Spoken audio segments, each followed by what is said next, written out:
বাংলাদেশে আর্জেন্টিনার কোটি কোটি ফুটবল সমর্থক রয়েছে। কাতার বিশ্বকাপ ফুটবলে চ্যাম্পিয়ন হওয়ার পর বাংলাদেশে আর্জেন্টিনার সমর্থকরা কিভাবে আনন্দ উল্লাস করেছে সেটি জানা আর্জেন্টিনার ফুটবলারদের। আর্জেন্টিনার সমর্থকরাও জানেন বাংলাদেশে মেসি ম্যারাডোনার ফুটবল উন্মাদনা কতটা উচ্চতায়, কিন্তু সেই ইমেজ থাকলো কিনা প্রশ্ন উঠছে।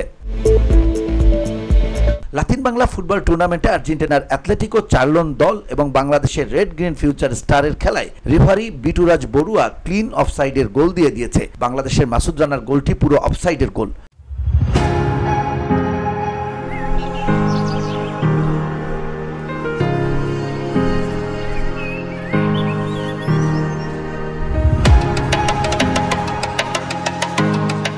এই গোলে এগিয়ে যাওয়ার পর দ্বিতীয়বারও গোল করেছিল বাংলাদেশ। সেবার মানিকের গোলটাকে রেফারি অফসাইড বলে বাতিল করেছেন। খেলার দ্বিতীয়ার্ধে গিয়ে আর্জেন্টিনার অ্যাথলেটিকো চার্লন দলের অ্যালান সারমেন্তো গোল করে সমতা আনেন 1-1। আগামী 11 ডিসেম্বর জাতীয় স্টেডিয়ামে আর্জেন্টিনার দল আর ব্রাজিলের দল মুখোমুখি হবে। গতকাল খেলাটিতে আর্জেন্টিনার ফুটবলারদের সঙ্গে বাংলাদেশের ফুটবলারদের মারামারি হয়েছে। বাংলাদেশের ইহসান হাবিব রিদন এবং আর্জেন্টিনার মার্টিন্স এবং ডেভিড লাল কার্ড পেয়েছেন। এভাবে মারামারি করাটা আর্জেন্টিনার ফুটবলারদের কাছে অশোভনীয় বলে জানিয়েছেন তারা। রেফারিং নিয়ে সমালোচনা করেছেন, অফসাইডের গোল নিয়ে সমালোচনা করেছেন। জাতীয় স্টেডিয়ামের গ্যালারি থেকেও দর্শক রেফারির সমালোচনা করেছেন। VOD Bangla news desk.